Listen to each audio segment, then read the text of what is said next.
अगर कोई आपको नीचा दिखाना चाहता है तो इसका मतलब है कि आप उससे पहले से ही ऊपर हो। जिंदगी जीने के लिए मिली है, इससे लोग क्या सोचेंगे यह सोचने में बर्बाद मत करो।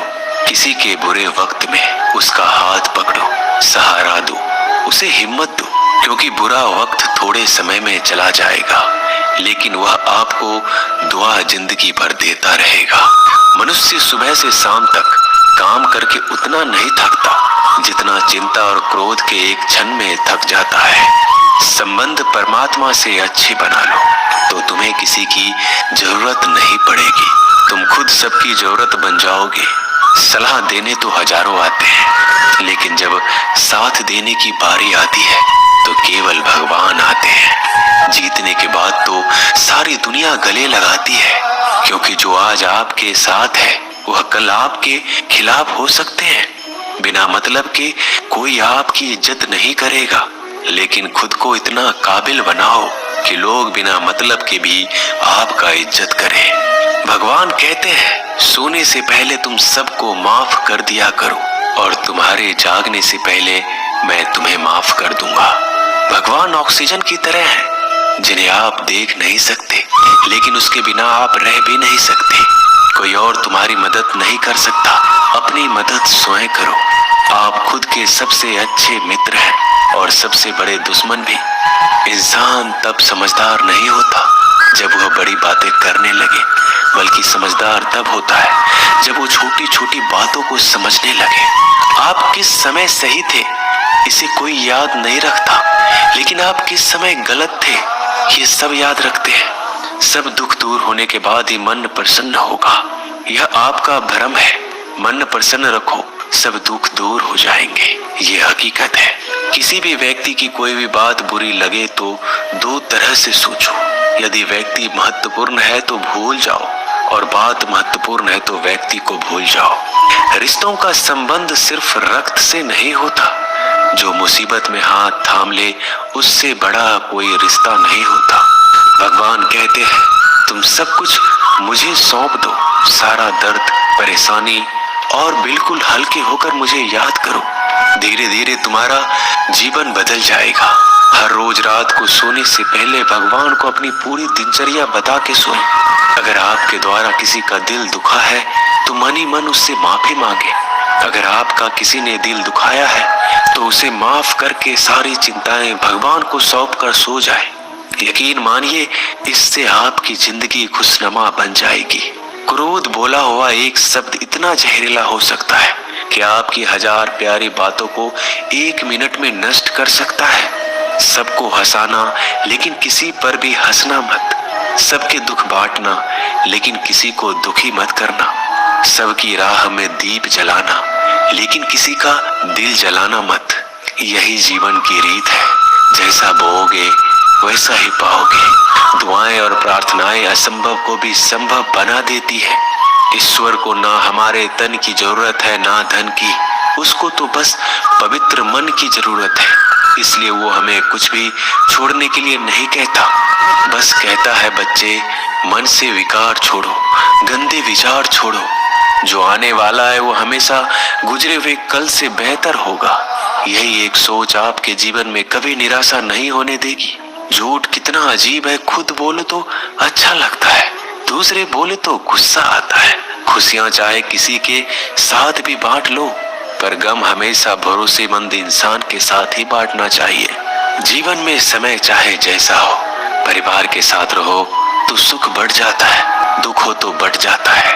सच्चा मित्र वही है जो उस समय में भी आपके साथ खड़ा हो जब सारी दुनिया आपके खिलाफ हो। आपके पास जितना भी है उसके लिए बार बार दिल से धन्यवाद कहे, हर वक्त कहे। यकीन मानिए जितना भी है वो जल्दी कई गुना हो जाएगा। प्रार्थनाएं और ध्यान इंसान के लिए बहुत जरूरी है, क्योंकि प्रार्थना में भगवान आपकी बात सुनते हैं और ध्यान में आप भगवान की बात सुनते हैं। श्री कृष्ण से कितना कुछ छूटा, पहले माँ छूटी, फिर पिता छूटे, फिर जो नंद किशोर मिले वो भी छूटे, संग साथी छूटे, राधा भी छूटी, गोकुल छूटा, फिर मथुरा छूटा। श्री कृष्ण से जीवन भर कुछ न कुछ छूटता ही रहा। नहीं छूटा तो वो था देवत्व, मुस्कान और सकारात्मकता। श्री कृष्ण दुखी नहीं, उत्सव के प्रतीक है। सब कुछ छूटने पर भी कैसे खुश रहा जा सकता है, ये श्री कृष्ण से अच्छा कोई नहीं सिखा सकता। इसलिए हमेशा खुश रहे, सदा मुस्कुराते रहे। जीतने का मजा भी तभी आएगा जब लोग आपके हार का इंतजार करेंगे। गीता में लिखा है, यदि कोई आपको अच्छा लगता है तो अच्छा वो नहीं, अच्छे आप हैं, क्योंकि उसमें अच्छाई देखने वाली नजर आपके पास है। अपनी पीड़ा के लिए संसार को दोष मत दो, अपने मन को समझाओ। तुम्हारे मन का परिवर्तन ही तुम्हारे दुखों का अंत है। सोच और नीयत अच्छी रखिए, फिर आपके कष्ट प्रभु स्वयं दूर कर देंगे। याद रखना, भगवान से कभी उम्मीद छोड़ना नहीं और दुनिया वालों से कभी उम्मीद रखना नहीं। सुख दुख एक सिक्के के दो पहलू है। जहाँ सुख होगा वहाँ दुख भी होगा, जहाँ दुख होगा वहाँ सुख भी होगा। इसलिए सुख दुख के बारे में बिना सोचे निरंतर अपने लक्ष्य को प्राप्त करने के लिए प्रयास करते रहना चाहिए। एक बात हमेशा याद रखना, किसी के सामने गिड़गिड़ाने से ना मोहब्बत मिलती है ना इज्जत। इसलिए अपने स्वाभिमान को जिंदा रखो। कोई अगर आपकी किस्मत में होगा तो आपके पास खुद ही चलकर आएगा। दूसरों को हराने का मौका मत दो, बस खुद को आगे ले जाने की जिद पालो। कभी हार ना मानने की आदत ही एक दिन जीतने की आदत बन जाती है। सिर्फ दो चीजें मनुष्य के भाग्य का निर्माण करती है। पहला, स्वभाव।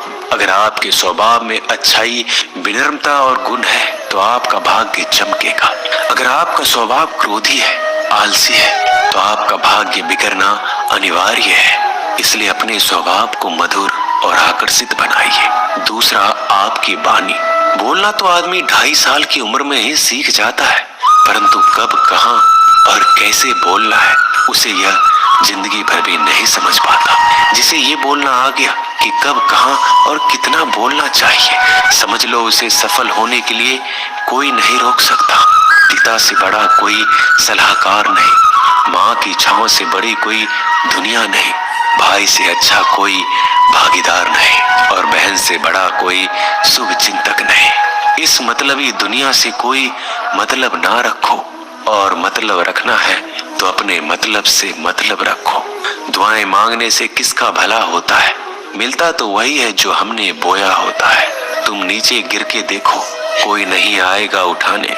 तुम जड़ा उड़कर तो देखो, सब आएंगे गिराने। एक बात हमेशा याद रखना, अगर शराब की दुकान पर बैठकर दूध पियोगे तो तुम्हें शराबी का ही दर्जा मिलेगा, और किसी मंदिर में बैठ के पानी भी पियोगे तो तुम्हें एक संत का दर्जा दिया जाएगा। इसलिए आप किसके साथ उठते बैठते हो ये बहुत मायने रखता है। दोस्तों, आशा करता हूँ कि आपने इस वीडियो से बहुत सारी सीख ली होगी। मिलते हैं जल्दी एक नए ज्ञानवर्धक वीडियो में।